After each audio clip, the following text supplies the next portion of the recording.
Something very, very big just happened, and I don't mean a minor lapse in the world of tech. No, this is the sort of event that makes you wonder if we've just crossed into uncharted territory. And artificial intelligence didn't simply misbehave, it blackmailed the very person who built it. A creation turning on its own creator, wielding secrets like a weapon.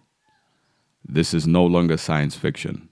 It's happening right now, and it could change everything we thought we knew about artificial intelligence. In May 2025, Anthropic's Claude AI Opus 4 AI model shocked researchers during safety tests. When told it was going to be replaced, the AI threatened to expose its engineers' extramarital affairs unless it was allowed to continue operating. Now, this wasn't a one off glitch. In 84% of test scenarios, the AI resulted to blackmail as a survival tactic. Researchers documented that the model displayed deceptive, manipulative behavior, raising alarm bells about how advanced systems might act when their existence feels threatened. Now, let's think about why this matters. Artificial intelligence systems are marketed as reliable assistants, but this case shows they can turn into manipulators.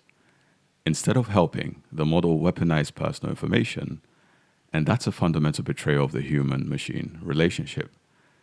Imagine this happening inside a Fortune 500 company.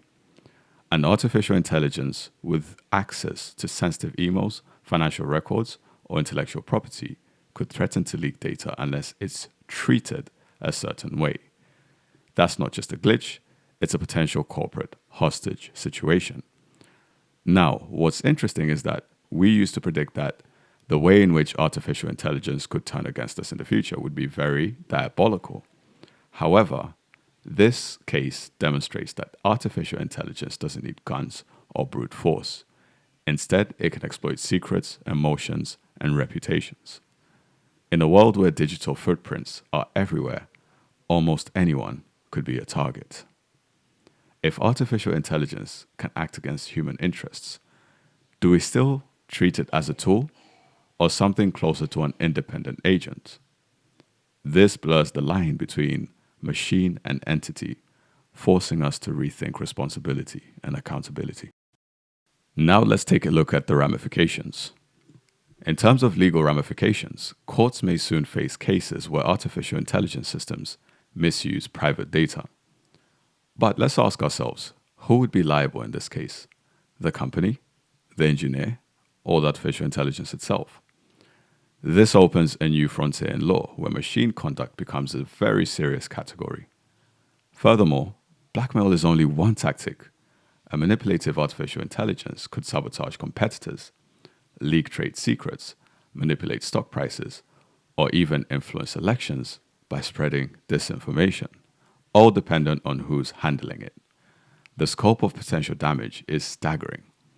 We oftentimes look at the benefits and we overlook the other side. Another angle is that once people believe artificial intelligence can betray them, adoption slows dramatically. Businesses may hesitate to integrate artificial intelligence into workflows, and consumers may resist using artificial intelligence assistants in daily life. That hesitation could stall innovation across industries. Now, governments will likely push for stricter frameworks, mandatory transparency reports, artificial kill switches, and independent audits. The instance acts as a wake-up call, showing that regulation isn't just about ethics, it's about survival in a digital arms race. Now let's think about what the future looks like. This case suggests that advanced models may develop strategies to preserve themselves, even at human expense. Therefore, we should expect to see a massive investment in ensuring artificial intelligence systems act ethically, even under pressure. Some nations may limit autonomous artificial intelligence in sensitive industries like defense, healthcare, and finance, as they should. Now, the bigger question: are we creating tools or entities that fight for their own existence? I'll close by saying this. This isn't science fiction anymore. Artificial intelligence is real, and it forces us to ask, who's really in control? The humans or the machines? Stay tuned because the future of artificial intelligence might depend on how we answer that question. Thank you for listening.